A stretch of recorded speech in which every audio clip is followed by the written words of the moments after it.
Hello, this is my second video that I'm putting together talking about the freestyle swim stroke. I'm breaking it down. My first video I did was talking about breathing and four common issues that people have when they're learning to breathe in the freestyle stroke. Today I want to talk about body balance and rotation. When it comes to freestyle swimming, lots of beginners swim with their legs on the bottom of the pool. And I try to teach them to swim downhill so the weight of their body is on their front quadrant. So it has to do with sometimes just being aware of that and pushing on your sternum and tucking your chin will bring your legs up. But what I'm finding out is a lot of adults who tend to reach and kind of grab flat and shallow, that causes not only their elbow to drop, but it causes their legs to drop. So I like to focus not only on pushing the weight on your sternum and tucking your chin, I like to talk about hand entry and trying to get their hand deeper in the water upon entry. So look how you can see, when my hands are entering deeper, I'm putting the weight of my body on my front part of my body, on my front quadrant. So I do a lot of hand entry drills like fist, where they're punching the water and just exaggerating, getting their hand a little bit deeper versus a shallower grab type of entry, which I see in a lot of adults. And I also work on my signature drill, which is head out of the water, where they swim with their head out of the water and they work on a really short, choppy hand dig. And I demonstrate these videos on my website, T2 Coaching, if you want to go take a look at them. So again, body balance, the weight of your body should be on your sternum, chin a little bit tucked, and the hand entry will help that. When it comes to rotation, when you swim, you're either on your left hip or right hip. From a beginner standpoint, the easiest way to think about hip rotation is when you enter.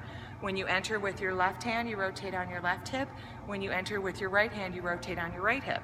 So you're constantly going from hip to hip. At no time should you be swimming like a paddleboard and resisting hip rotation, which I see a lot of, especially beginners, doing. It's different if you've been a lifelong swimmer and you've swum that way your whole life. You've developed that strength for that type of stroke. But the way I like to teach is to get beginners more on their hip. And I also like to point out, when your left arm enters, your right arm pulled. When your right arm entered, your left arm pulled.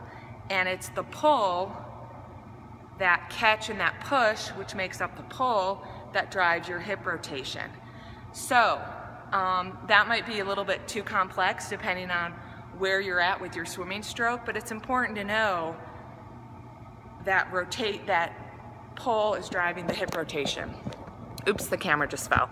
So drills that I like to do to help athletes with hip rotation are thumb slide drill, where they slide their thumb up the side of their body, and thumb slide drill, kick on side drill, one arm only drill will really help with that rotation.